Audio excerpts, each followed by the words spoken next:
Dr. Zakir, some scholars say that smoking is haram. I'd like to know what's your opinion. And does smoking invalidate the fast? As far as smoking is concerned, several years before, when science hadn't advanced that far, most of the scholars used to say that smoking is makruh. Based on the hadith of Muhammad sallallahu alaihi wasallam, which is mentioned in Sahih Bukhari, volume number 1, in the book of Adhan, hadith number 855, where the Prophet said that anyone who eats garlic or onion, they should stay away from us and stay away from the mosque. Prophet said that, don't come to the mosque after having garlic or onion because there's bad breath. When you are smoking, the breath is worse than onion or garlic. So based on this hadith, therefore garlic and onion doesn't become haram, it was makruh. So based on this hadith, scholars give the fatwa that smoking is makruh. But now, after science has advanced, we have come to know that smoking is nothing but it's a slow poisoning. Tobacco in any form, whether smoking, cigarettes, whether bidi, whether tobacco and hookah, whether chewing tobacco, all forms of tobacco contain nicotine and tar. And we know it's nothing but slow poisoning. That is the reason most of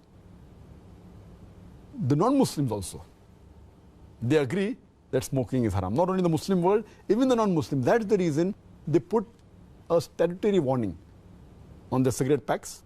They put a statutory warning saying cigarette smoking is injurious to health.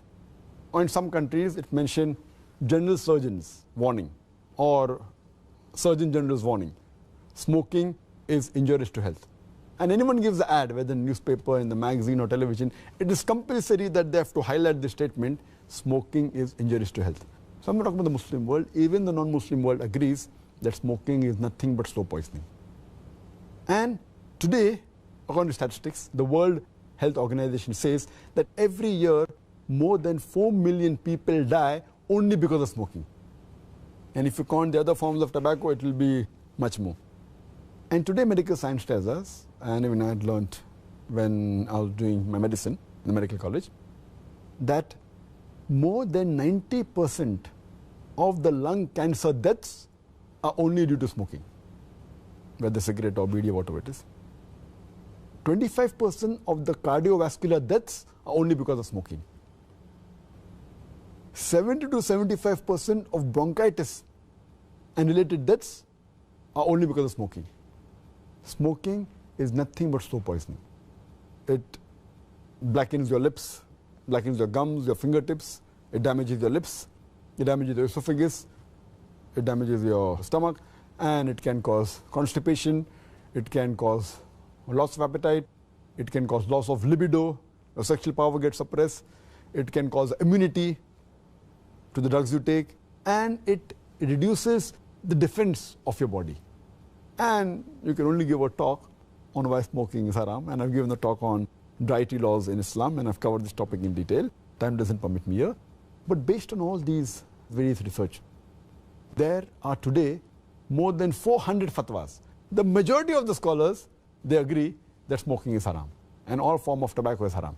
There may be certain scholars of certain countries, including this country where I come from, India, they say it is makruh yet. But most of the scholars, otherwise, throughout the world, majority of them, they agree that smoking is haram. Allah says in the Quran, in Surah Araf, chapter number 7, verse number 157, that you follow the prophet, the unlettered prophet who's mentioned in your law and scriptures. And further it says that this prophet asks you to do things which are good for you, tayyib for you. So take what he gives it to you, what is lawful and good.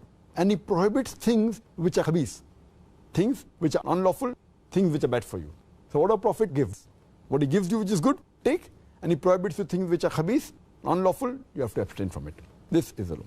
And Allah says in the Quran in Surah Baqarah chapter number 2, verse number 195, make not your own hands the cause of your own destruction, indicating that do not kill your own self.